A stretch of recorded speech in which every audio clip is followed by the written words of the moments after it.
Spencer, congratulations through to the next round of the FA Cup on penalties. You must be absolutely delighted.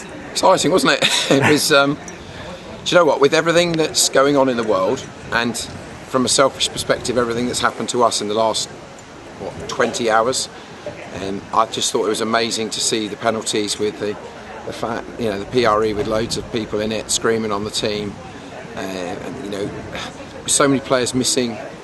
Credit to Lymington. I thought they fantastic, hard-working side, and they were hanging on. It got a bit Alamo, like the Alamo in the second half, and you just think we wouldn't score. But when we've got CJ playing up top, we've no Seeley Harris today. We've got the centre mid wasn't there today, and Bradley. The situation. So we were literally the walking wounded. We had 2 first-team subs in academy, and I thought we were just magnificent. It wasn't the best quality. We know we've got to step up.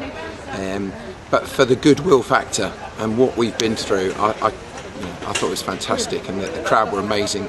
The sun shone, the pitch looked great, and with everything everyone's going through, it was just a massive pick-me-up, and just delighted to get through one.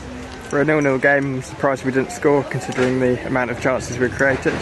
Yeah, their keeper's man of the match, isn't he? He's made 4 or 5 great saves, but we're struggling for strikers. We've got Connor away as well. It's we're struggling for strikers, and they were always a threat with the set piece and the long ball. And as I said, they've had a fantastic pre-season. They drew with Gosport pre-season and played 45 minutes with 10 men. They beat Poole 3-2.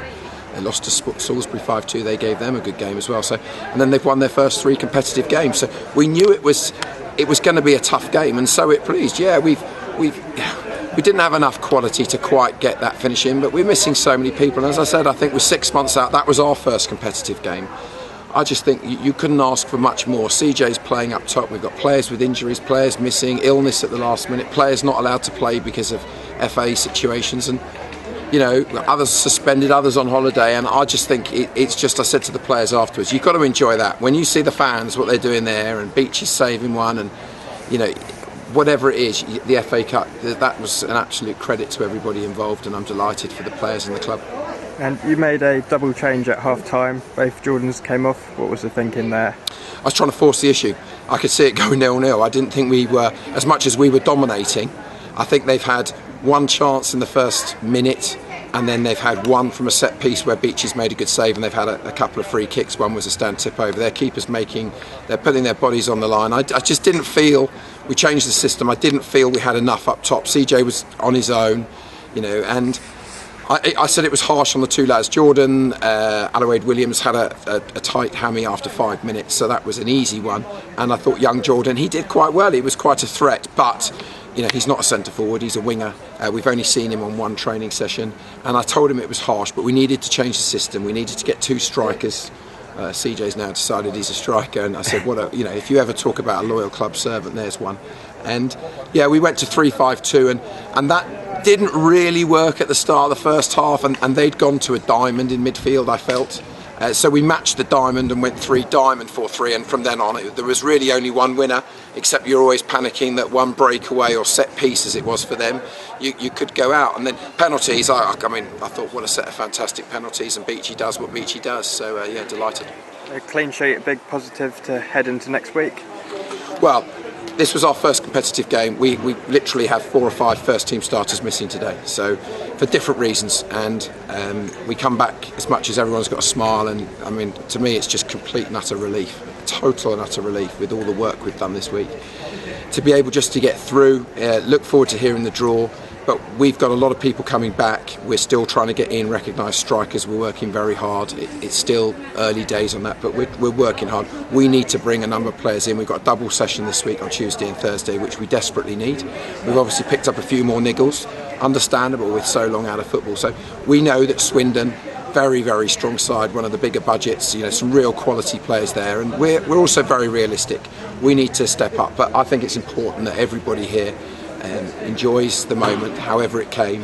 It was all very exciting, which is great. Everyone's gone away with a big smile on their face, and after everything we're all going through, I think that's fantastic. And of course, most importantly, we hope everybody's safe, and the lad who's not feeling well, I'm sure it's nothing. There's cold and flu season going on already. We hope he's feeling fine, and we'll go again and prep for what we know is a very difficult game next Saturday at home. We scored all of our penalties today. Penalty practice certainly paid off. They are a lottery. We'd always, we did practice when we were in the playoffs. When we were going to go into the playoffs, we didn't need them, thankfully. And it's always good. And again, we're thankful for the fans that stayed for the previous 2 friendlies and the opposition. We did practice them, but there's never really that much practice you can do except the situation which we had today. But what a fantastic set of penalties, and we're just delighted. But it is a lottery, and as I said, a lot of praise to Lymington. They'll have a very good season at Step 5. They've got some great players, and one of their best players was missing today, sadly. So they've been very strong at the start of the season. They will go well, and a lot of credit has got to go to them. For us, we were bits and pieces today, and we're just delighted to get through, and we'll move on. Finally, you're delighted to have AJ back with us for next week. Yes, I mean, obviously AJ's got off to trial with a championship club, I believe, on Monday, so we wish him well there. Again, we've worked really hard this week. As I said, I need a sleep. But he's with us. We need to do more paperwork. We're going to have to do it. But we've got that. We've got a loan in from Oxford United. He'll be with us from Tuesday. He's already on our books, but wasn't eligible today. And obviously, we're hoping for some. Connor will be back from his holiday. I look forward to seeing the state of him there. And we've got another couple coming in as well. So we're getting choices up. Obviously, we've got a lot of injuries at the moment. People coming back. Fitz was really only fit to play the second half, and it was always the plan because he takes a penalty as well. So, ultimately, it's very early days for us. Players are starting to drop down. I've been in for a number of strikers. I'm in for one that's still not quite fit. Another that was playing today for his parent club that if he doesn't get a deal, we're hoping for. But there's a lot of keep chasing, more phone calls, more text messages, more favours. We're constantly on the phone, making calls, pulling in favours. So it is a bizarre, and very fluid pre-season. But at the moment, I just want to go home and just have a smile on my face of pure relief, really, because that's what it comes down to. And we'll worry about Swindon tomorrow. Brilliant. Well done today, Spencer. Thanks, Dom. Thank you.